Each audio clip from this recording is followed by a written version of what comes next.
اور خود علی نے بھی ان کے کیا بیان کے مطابق پہلے تینوں خلفاء کی بیعت کی تھی، اس لیے تمہارا عقیدہ مردود، اور دونوں قرآن اٹھا رہے ہیں ہاتھ میں کہ دیکھ لو اس سے یہ ثابت ہوتا ہے، دیکھ لو اس سے یہ ثابت ہوتا ہے۔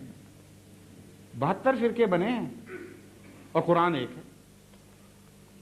ابھی بھی حکم عدل کی ضرورت نہیں، اس لیے اضافہ کرنے والا نہیں آنا تھا، اضافوں کو مٹانے والا آنا تھا، اختلاف پیدا کرنے والا نہیں آنا تھا، بلکہ اختلافات کو حل کرنے والا آنا تھا۔ اور اس کے لیے اللہ کے نور کی ہدایت ضروری ہے، اللہ تعالیٰ کی طرف سے خاص تعلق ضروری ہے۔ چنانچہ اسی لیے خدا تعالیٰ نے فرمایا لا یمسہ الا المطہرون، کہ قرآن تو ایسی کتاب ہے جو سوائے پاکیزہ لوگوں کے کوئی اس کو ٹچ بھی مس بھی نہیں کر سکتا۔ حالانکہ سارے آج کل پاکستان کی عدالتوں میں تو بالخصوص اور باہر بھی قرآن اٹھا کے جھوٹ بولتے ہیں۔ آپ پوچھ لیجئے جو پاکستان کے دوست تشریف لائیں گے ان کو تو پکا پتہ ہے نا کہ کیا ہو رہا ہے، یعنی اکثر گواہ جھوٹے، اتنے اکثر کے بعض ججز نے اپنی تقریروں میں کہا کہ ہمیں ساری زندگی میں اپنے تجربے میں ایک بھی کامل سچا گواہ نہیں ملا، اور سارا حرف گواہ اٹھاتا تھا قرآن کو، تو مس کیا نا انہوں نے، پھر مطہر نہیں تھے کیونکہ قرآن اٹھا کے جھوٹ بول رہے تھے اور مس کیا ہوا تھا۔ صاف پتہ چلتا ہے کہ قرآن کریم چونکہ کتاب مکنون بھی ہے، چھپی ہوئی کتاب بھی ہے، اس کے حقیقی معنی ان کو نہیں، ان کے سوا کو نہیں مل سکتے جن کو خدا خود پاک فرمائے، اس لیے رہنمائی کی ضرورت پڑی، اسی لیے آنے والی کا نام المہدی رکھا گیا، کامل ہدایت یافتہ، اللہ سے ہدایت پانے والا۔ قرآن کے ذریعے اور سنت کے ذریعے تو سارے مسلمان المہدی ہیں، وہ المہدی کیوں کہلائے گا؟ اس لیے کہ خدا خود اس سے کلام فرمائے گا، اس کی رہنمائی فرمائے گا، اس کو ہدایت دے گا، اور اس کی ہدایت کے بغیر وہ کلام نہیں کرے گا۔ ان معنوں میں حقیقت امر یہ ہے کہ گزشتہ سارے انبیاء مہدی تھے۔ چنانچہ قرآن، یہ بات جو میں بیان قرآن کریم نے لکھی ہے، میں اپنی طرف سے کوئی بات نہیں بیان کر رہا، فرماتا ہے قرآن انبیاء کا ذکر کر کے یامرون یہدون بامرنا،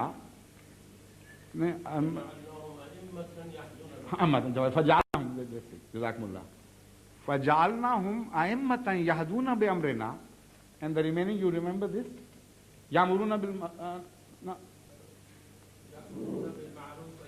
No, not after this. After this, khair, the word khair is mentioned, that they call towards khair. Hafiz Sahib, you remember this? Hafiz Sahib? No, that is a different verse. Yes, I know. What I mean to say is that immediately after this verse, which is not complete, thank you for telling me the previous part, the one preceding, but there is also a following part. سنائیے، بتایا تو رہا ہوں، میں سنا تو رہا ہوں کہ وَجَعَلْنَاهُمْ أَئِمَّةً يَهْدُونَ بِأَمْرِنَا،